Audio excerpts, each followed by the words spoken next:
And to discuss the implications of this national security strategy of the United States, I'm joined by Manjeev Singh Puri, former senior diplomat. Good evening, sir. Good to have you on the show. Sir, I'll begin by quoting from this report. And the exact quote is, "We must continue to improve commercial and other relations with India to encourage New Delhi to contribute to the Indo-Pacific security." Is there a disconnect while President Trump is insisting on his tariffs policy? Their national security strategy says, well, we should improve commercial relations, other relations, defense relations with New Delhi so that they can contribute to the security. Is there a disconnect there within the administration? Ripal, thank you very much. This document is also signed by the president himself and released by him. Look, let me make a few big points to you. This document does something which is quite different from what was done during 2017 in Trump 1 when they released their national security strategy. At that time, they still continued basically with the old American policy of allies and so on. This now clearly portrays the change which has overcome. You mentioned the Monroe Doctrine. This is essentially an isolationist doctrine, one which says the United States will be interested in the Americas. And that's why Western Hemisphere receives so much of an attention.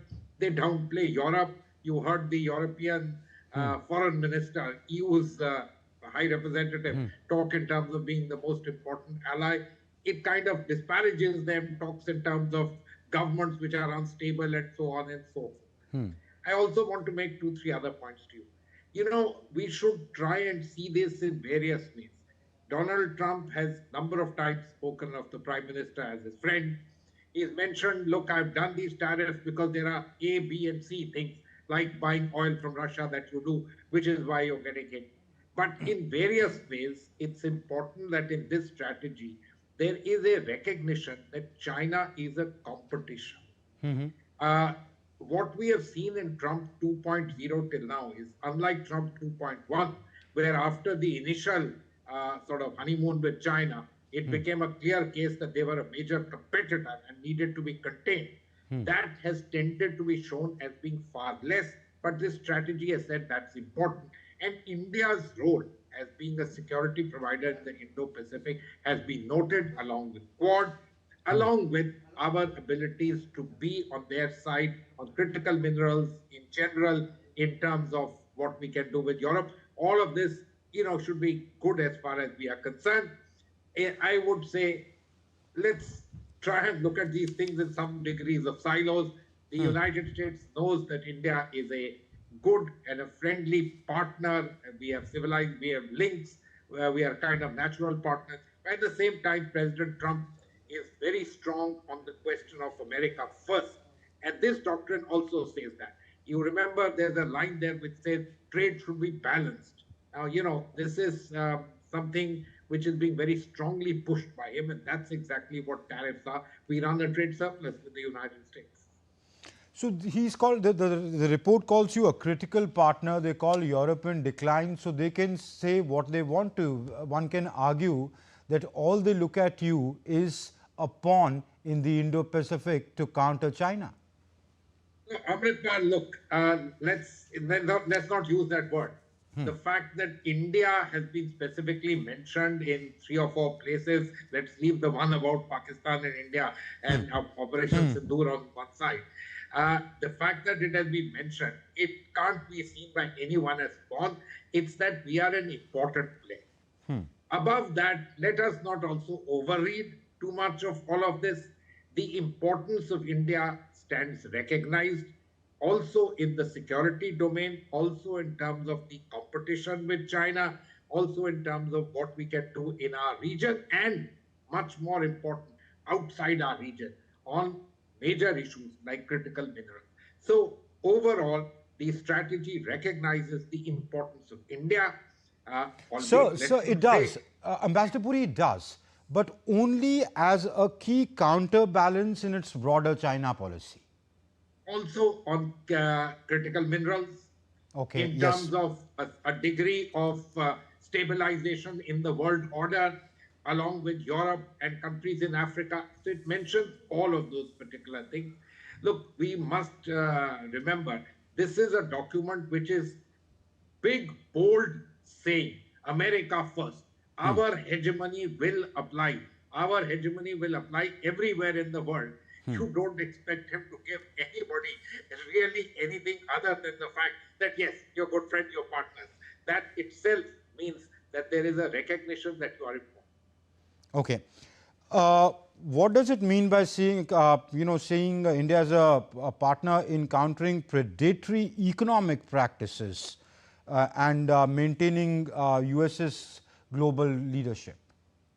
Look, one of the factors is this entire business of oil purchase. There have also been other issues which President Trump constantly highlights, that you take advantage of tariff differentials. You don't allow imports of US goods freely into India. You have high protectionist policies and so on and so forth. So look, these are words which are slightly different than the words which are used in those tariff discussions, but which are words which basically aim at the same thing. The United States is looking for, or Donald Trump and his administration is looking for, balanced trade, if possible, US surpluses. That's their outlook, that's the way they look at it. Many economists would think that's not such a great idea, but that's beside the point.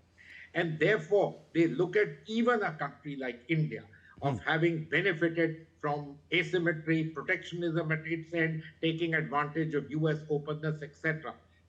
Of course, they are not much bothered about the fact that the US consumer has benefited.